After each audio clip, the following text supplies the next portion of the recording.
Encore une fois, bonjour à tous et puis ceux qui vont arriver après, bah, ils sont les bienvenus. Aujourd'hui, on va parler euh, du coupable et de l'innocent. On va parler du coupable et de l'innocent parce que euh, le coupable chez les hommes n'est pas forcément le coupable chez Dieu et l'innocent chez nous n'est pas forcément un innocent pour Dieu. Donc, on va vérifier cela et ce que la parole de Dieu nous en dit. Pour commencer, on va passer par 2 Timothée chapitre 2 verset 9. Bonjour, de l'autre côté là-bas, bonjour et bonne fête. Bonjour, merci. Bonjour, oui, désolé, on est en décalage. Et là, je viens de voir qu'il fallait rejoindre le groupe. Donc, Il n'y a pas de voilà, on vous problème. écoute. Ok. Mais je disais aujourd'hui, on va parler du coupable et de l'innocent et qu'on va faire un passage d'abord dans 2 Timothée chapitre 2 verset 9. 2 Timothée chapitre 2 verset 9. Ici, il est dit ceci. Dans la version que j'ai là, parole vivante, c'est pour ce message que j'endure de telles souffrances. C'est à cause de lui que je suis maltraité et enchaîné comme un criminel. Point. Mais le message divin n'est pas lié pour autant. La parole de Dieu ne se laisse pas emprisonner. Je vais lire une autre version ici, là, de 2 Timothée chapitre 2 verset 9. Ici, il est dit ceci. 2 Timothée 2, 9. La parole de Dieu, elle n'est pas enchaînée pour autant. Et dans lui second, là-bas, il est dit que la parole de Dieu n'est pas liée. Cela veut aussi dire quoi? Cela veut dire que on ne peut pas enfermer ou donner un sens unique à ce que Dieu dit. Et le fait de ne pas le savoir nous empêche d'obtenir beaucoup de choses, d'aller de l'avant. Ça veut dire quoi? Ça veut dire que si nous parlons par exemple du travail, nous les hommes, lorsqu'on parle du travail, c'est vraiment le travail, on sait qu'on va parler de tel truc dans le travail, le bon rendement, les machines, ceci, cela et tout. Mais la parole de Dieu n'est pas liée, veut dire que n'importe quelle parole de Dieu, tous les versets bibliques, de Genèse chapitre 1 verset 1 à Apocalypse chapitre 22 verset 21, tu peux appliquer toute écriture dans n'importe quel domaine. Dieu n'est pas... L'Esprit de Dieu ne peut pas être emprisonné. Que voilà, quand Dieu parle, il est comme un homme. S'il parle du sport, c'est du sport. Si c'est la culture, c'est la culture. Non, non, non, non, non. Il dit une chose qui s'applique à tous les domaines de la vie d'un être humain. Raison pour laquelle, moi personnellement, lorsque j'ai un problème, si je suis malade par exemple, je ramasse n'importe quel verset biblique, que ça ait un lien, quand je lis, que ça concerne la guérison ou pas, je prends et je l'applique à mon problème. Et ça va marcher parce que la parole de Dieu on ne peut pas l'enfermer dans des cases guérison. Là, c'est l'enseignement, là, c'est les enfants. Non, non, non, non, non. Non, Dieu n'est pas un gamin. On n'est pas à la crèche avec le Seigneur. Donc, c'est très bon à savoir, lorsqu'on prend un verset biblique, lorsqu'on parle d'une thématique, que chacun puisse bien savoir que ce n'est pas parce qu'on ne va pas sortir un mot correspondant à son ou à ses problèmes du moment, que ce que le Saint-Esprit est en train de nous montrer ne s'applique pas à notre problème ou à nos problèmes. C'est pour ça que vous m'entendrez souvent dire que Dieu n'est pas un homme. Et la marche avec le Seigneur, elle est souvent faussée ou problématique parce que il y a des principes comme ça, des bases fondamentales. Lorsqu'on ne les a pas, ça ne marchera pas bien, ça va capoter. Ça sera une marche chrétienne en dents de scie, ou une marche faite de un pas en avant, 3 pas en arrière, 2 pas en avant, 5 pas derrière. C'est épuisant, c'est fatigant.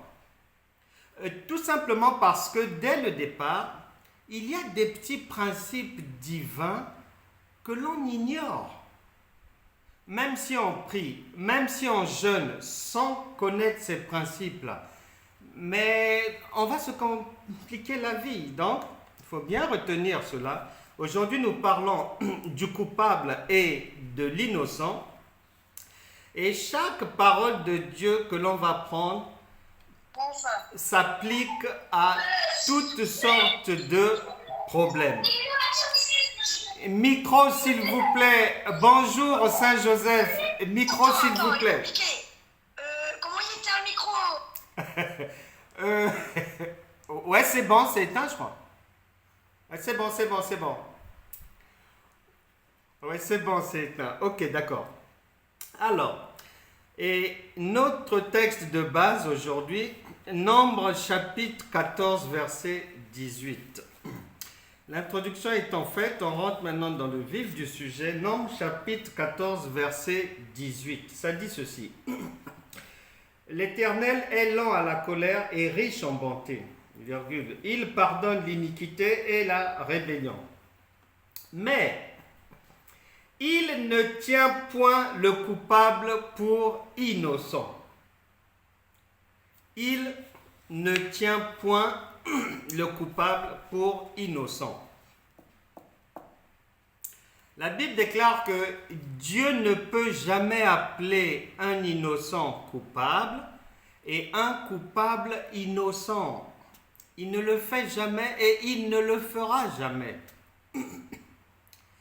Lorsque on est averti comme ça, ben donc il est mieux lorsqu'il y a une situation, lorsqu'il y a un problème, l'une des premières choses, avant de prier, avant de jeûner, avant de crier à Dieu, est d'abord de chercher à savoir, est-ce que dans cette histoire, je suis coupable ou je suis innocent?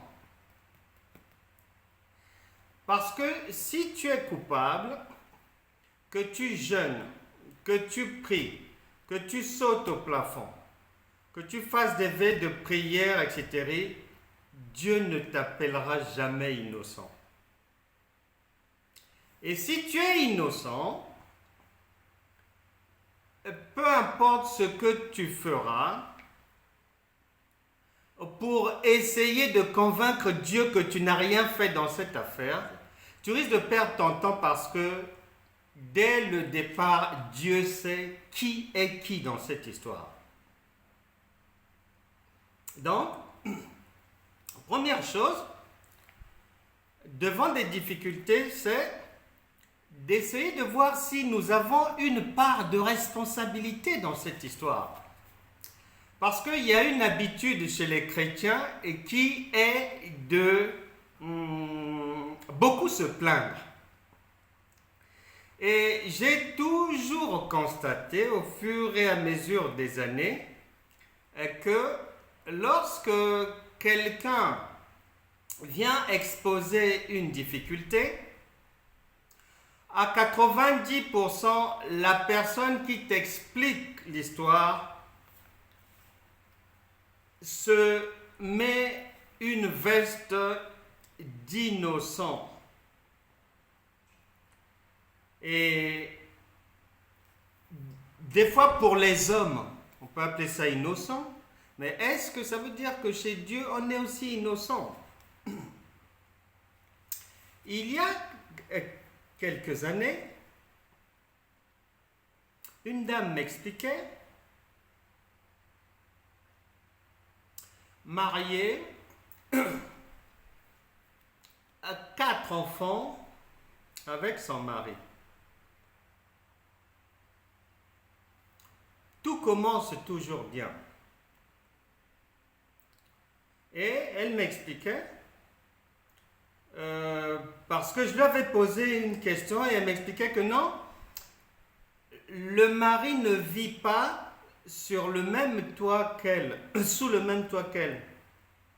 Pourquoi? Parce que mon mari était parti travailler à l'étranger. Depuis quand? Depuis 20 ans. Et vous voyez quand? Et elle va m'expliquer que au début, il revenait en France voir sa famille 2 fois par an durant des congés. Il a fait ça la première année, la deuxième année, la troisième année. À partir de la 4e année, c'était devenu 1 fois par an.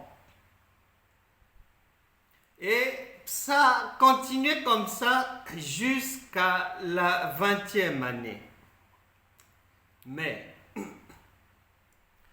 lorsque je l'écoutais, je savais très bien que le ver était déjà dans le fruit. Parce que la Bible déclare en 1 Corinthiens chapitre 7 verset 5, 1 Corinthiens chapitre 7 verset 5. 1 Corinthiens 7, 5, la parole de Dieu déclare: ne vous refusez donc pas l'un à l'autre. Vous pouvez certes convenir mutuellement de renoncer pour un certain temps à vos relations conjugales, afin de vous consacrer davantage à la prière, mais que ce soit pour une courte période, après laquelle vous reprendrez vos rapports comme auparavant. Il ne faut pas donner à Satan le moyen d'exploiter votre incapacité à dominer vos instincts. Plusieurs mois après, ça n'avait pas fait 3 ans, je ne pense pas. Mais elle est revenue vers moi avec des larmes. Pourquoi? Parce que elle avait découvert que, en fait, le mari avait fini par se mettre en ménage avec une autre femme là-bas, et qu'elle a été la dernière personne à l'apprendre. Et lorsqu'elle m'expliquait ça, elle était en train de sortir beaucoup de choses. Vous les hommes, on ne peut pas vous faire confiance. Voilà, les adultères, ceci. Elle avait beaucoup parlé. Mais en fait, lorsqu'on voit bien, Dieu ne nous juge pas comme les hommes. Mais dans cette histoire, dès le départ, Dieu prévient que, attention, s'il y a éloignement, que ça ne soit pas un éloignement trop lent, et que ça soit de commun accord et pour le bien du couple. Et donc, en vivant un à l'est, l'autre à l'ouest pendant aussi longtemps,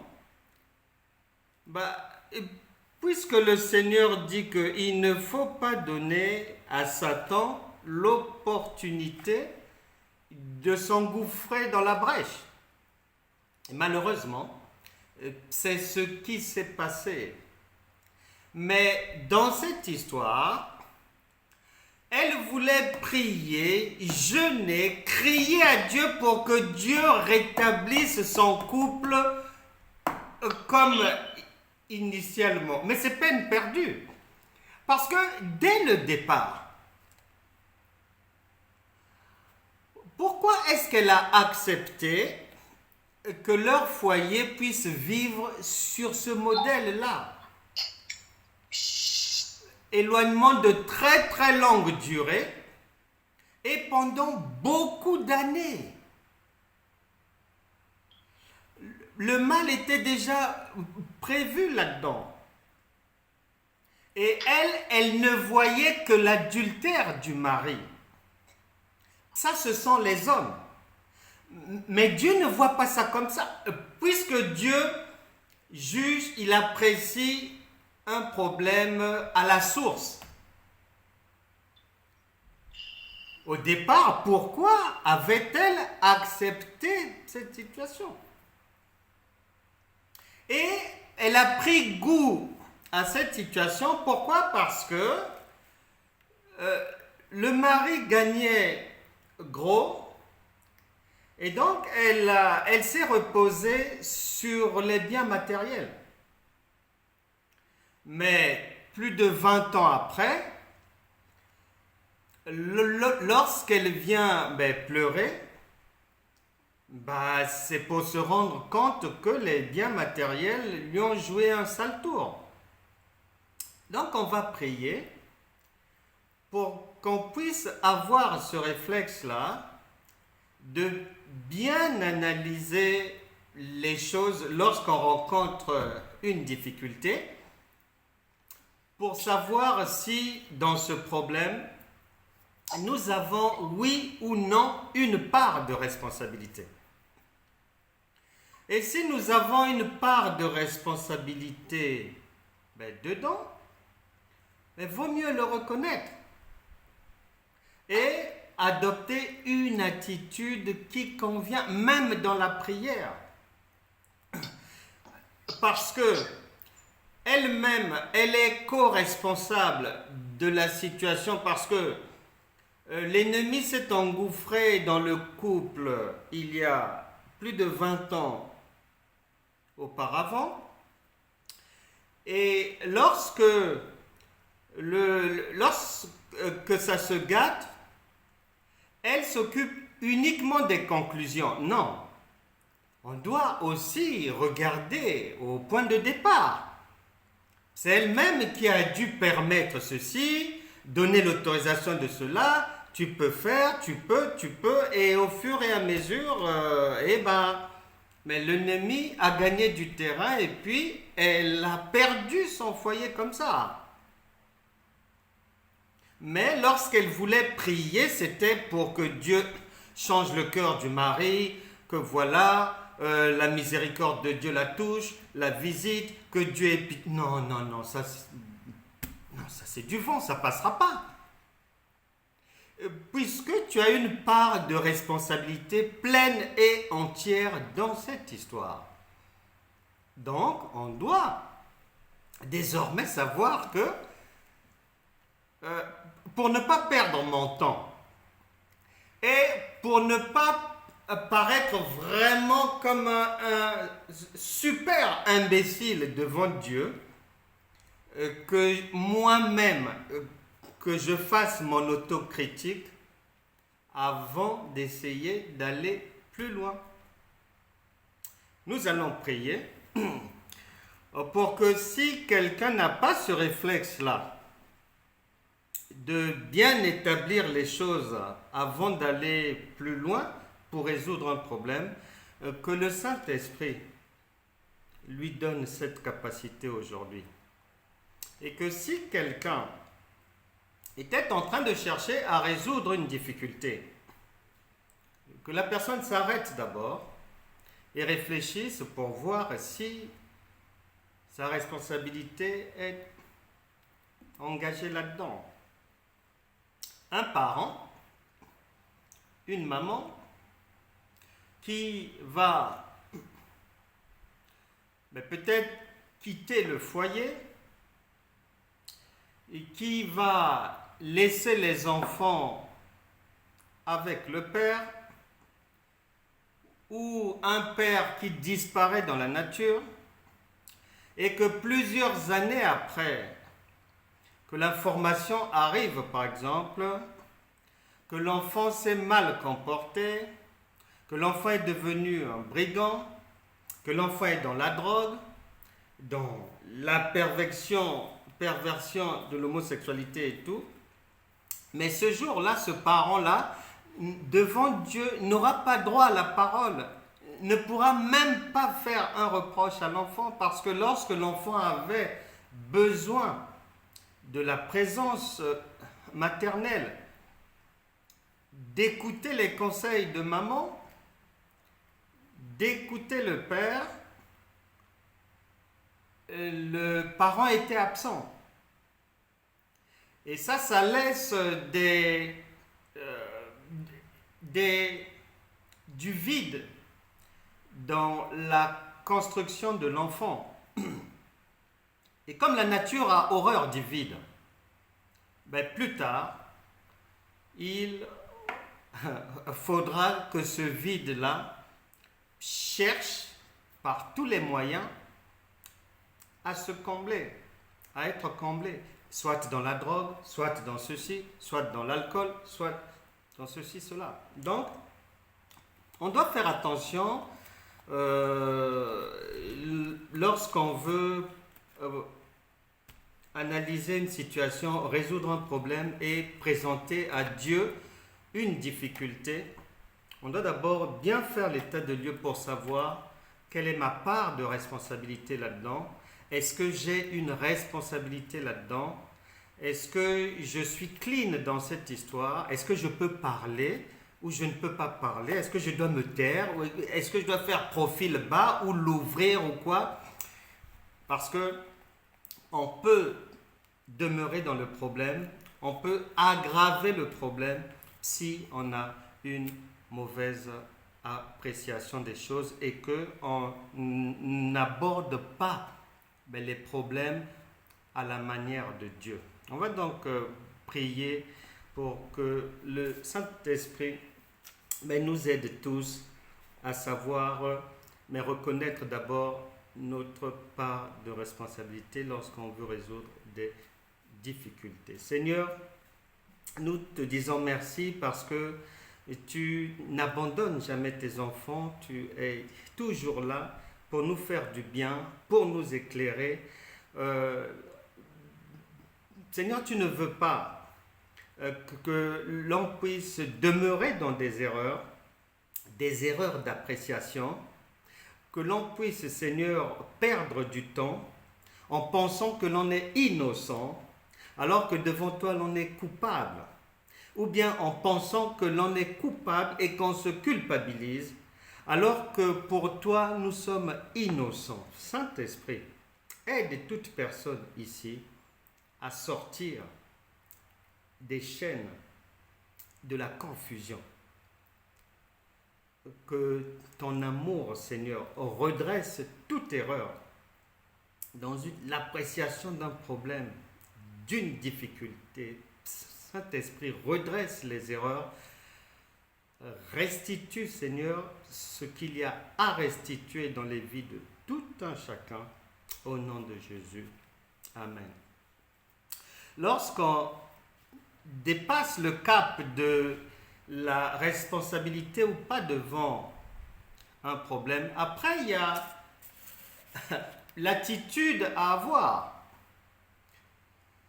Si je reconnais mon tort, je vais savoir si je dois demander pardon à quelqu'un.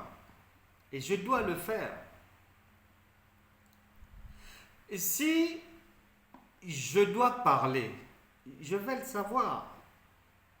Si je dois me taire, je vais le savoir aussi.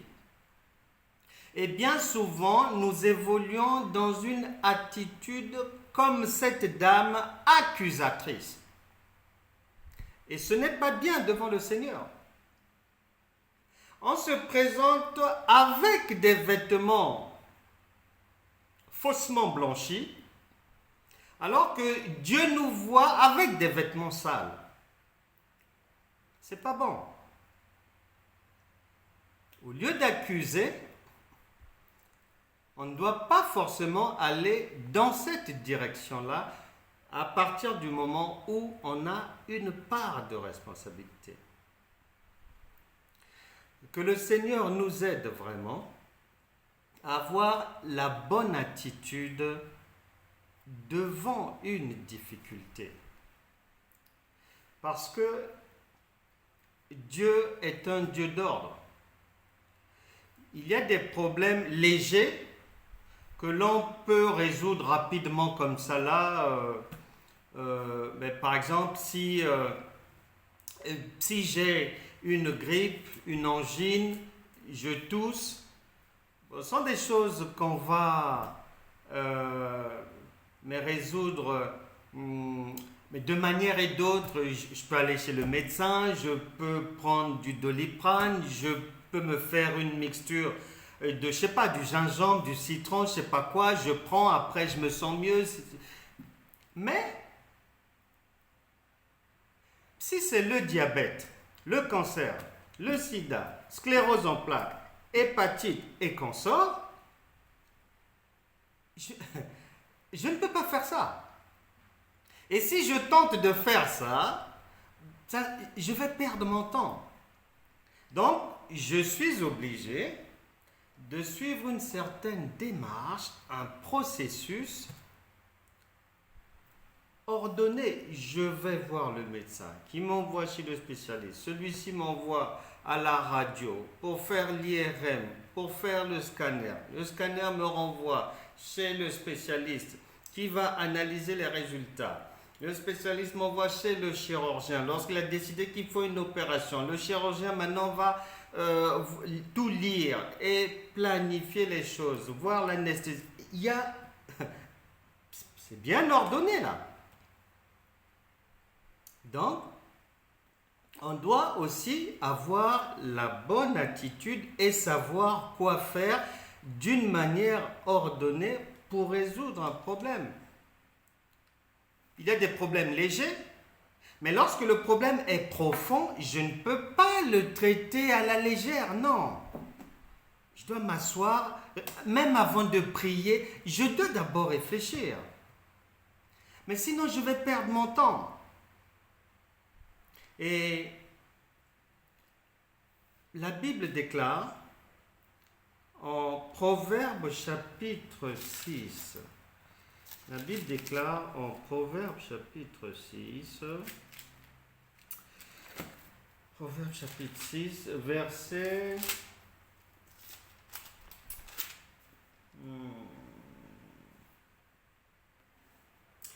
30. On ne tient pas pour innocent le voleur qui dérobe pour satisfaire son appétit quand il a faim. Verset 31. Si on le trouve, virgule, il fera une restitution au septuple, virgule. Il donnera tout ce qu'il a dans sa maison. On m'a fait du mal. J'analyse la situation. J'ai raison. Gloire à Dieu. Bon. Je prie. Seigneur, prends le contrôle. Mais de l'autre côté, je décide de me venger. Je suis complètement... Là, je vais basculer d'innocent à coupable maintenant. Parce qu'il est dit que même lorsque quelqu'un a faim, que pourtant il a faim, il peut avoir une raison de dérober quelque chose à manger. Mais la parole de Dieu dit que même dans ce cas-là, si la personne le fait, elle a maintenant tort. Donc, on doit aussi dans la réaction savoir que il faut que je réagisse quand même bien et que je ne dois pas réagir en opposition à la parole de Dieu, en désobéissant à la parole de Dieu. C'est très important à savoir. Parce qu'il y a une écriture qui dit que Dieu lui-même a dit « À moi la vengeance, à moi la rétribution ». Donc, si moi en tant qu'enfant, je tente, peu importe la douleur, de me venger, eh bien, je tombe dans la désobéissance au Père. La désobéissance égale le péché. Et j'ai maintenant tort. Donc nous allons prier pour que Dieu nous aide aussi à avoir une maîtrise de soi. Pour maîtriser que ce soit la douleur, que ce soit les rancunes, pour être à même de pardonner, pour être à même de demander pardon, au risque de passer d'innocent de victime à coupable. Parce que la ligne, on peut la franchir facilement, rapidement. Mais on doit faire attention à ne pas franchir cette ligne rouge pour rester dans son bon droit et voir le Seigneur agir pour nous. Prions pour avoir cette capacité-là. Seigneur, nous ne sommes pas parfaits, mais nous savons que, Seigneur, que comme tu l'as dit toi-même, la chair est faible, mais l'esprit est bien disposé.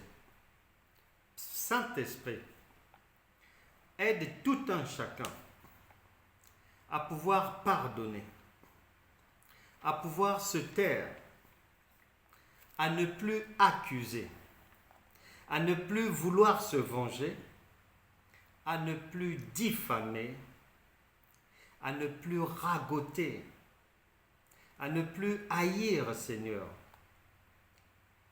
Charnellement, nous aurons du mal, mais par ton esprit, nous savons que nous y arriverons. La parole de Dieu déclare qu'en toutes choses, nous sommes plus que vainqueurs. Et nous ne le sommes pas par notre chair, mais du fait de l'Esprit du Dieu Tout-Puissant. Aide chacun, Seigneur. Redresse tout ce qu'il y a à redresser. Restaure, Seigneur, tout ce qui a été brisé. Au nom de Jésus. Amen. Proverbe chapitre 3.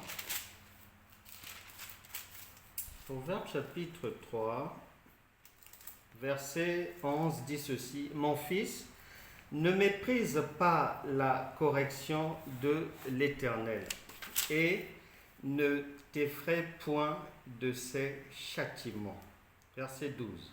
« Car l'Éternel châtie celui qu'il aime, comme un père l'enfant qu'il chérit. » Job chapitre 5, je crois, verset, on va vérifier ça, verset 17 par là, Job 5,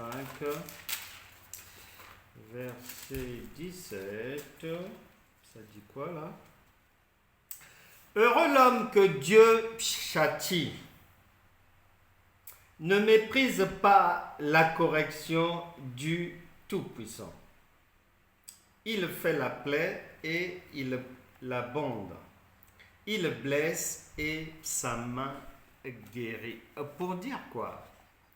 Ce n'est pas parce que on va être coupable dans un problème, ce n'est pas parce qu'on va reconnaître quand même sa part de responsabilité, même partiellement, à moitié, aux 3/4, même si c'est à 100%, nous n'avons pas à fuir, non seulement à fuir nos responsabilités, mais nous n'avons pas à fuir les réprimandes du Seigneur.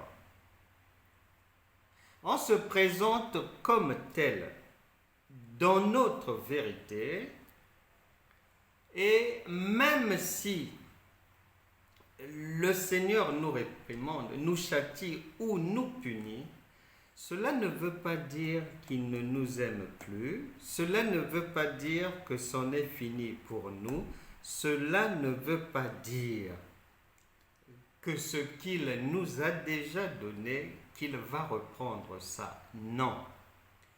Puisque Romains chapitre 11, verset 29 stipule que les dons et l'appel de Dieu, c'est-à-dire ce que Dieu t'a donné, et son appel sont irrévocables. Il ne peut jamais reprendre cela. La grâce de Dieu, je ne vais pas en être bénéficiaire lorsque je vais devenir un homme sans péché ou un homme parfait. Non, j'attendrai longtemps. On l'obtient lorsqu'on se présente devant le Seigneur avec des vêtements de vérité. Que l'on soit coupable, que l'on soit innocent, peu importe, les deux ont le droit de se présenter devant le Seigneur. Et les deux ont le droit d'être justifiés par le Seigneur, d'être graciés par le Seigneur. Et l'Écriture le stipule très bien en Romains chapitre 8, à partir du verset 31 au verset 37. C'est bien stipulé. Nous allons donc prier pour que chacun puisse désormais savoir que l'on se présente devant Dieu, non pas avec des vêtements propres au sens humain, mais avec des vêtements de vérité. Et que cela soit un réflexe permanent chez tout un chacun. Dans cette prière, on va aussi mettre toutes ces personnes, comme cette dame qui rencontre des difficultés de couple comme ça, qui soit sont en train, ont un ménage qui chavire, ou soit le ménage, la barque est déjà partie, peu importe la situation, nous allons prier pour ces personnes-là. On va prier pour toutes les personnes aussi malades, que le Seigneur les touche et les relève. Nous croyons que Dieu n'est pas mort, il est toujours là pour nous faire du bien. Prions le Seigneur. Seigneur, merci parce que nous savons d'avance que tu nous exauces toujours. Raison pour laquelle, Seigneur, Saint-Esprit, faites du bien à toute personne. En ce sens que désormais, sa prise de conscience sur le sens de nos responsabilités dans des problèmes soit plus éclairée. Que les réactions soient bonnes. Que l'obéissance à ta parole, Seigneur, soit vraiment conforme à ce que tu nous demandes. Saint-Esprit, visite tous ces couples, toutes ces personnes qui en fait, sans s'en rendre compte, regardant les conséquences présentes, ayant des craintes sur le futur, oublient de regarder dans le rétroviseur où sont clairement visibles leurs propres responsabilités dans ces échecs. Visite-les, Seigneur, que toute situation morte peu importe le domaine, dans la vie d'une personne ici, soit ressuscitée au nom puissant de Jésus. Que toute personne malade reçoive la visitation divine maintenant et soit fortifiée dans son corps, dans son cœur, dans son âme, dans son esprit. Que tout entrepreneur, que toute personne qui entreprend, Saint-Esprit, que du nord au sud, d'est en ouest, viennent dans l'entreprise, dans le commerce, dans les affaires de cette personne, une clientèle sans nombre, au nom puissant de Jésus. Amen.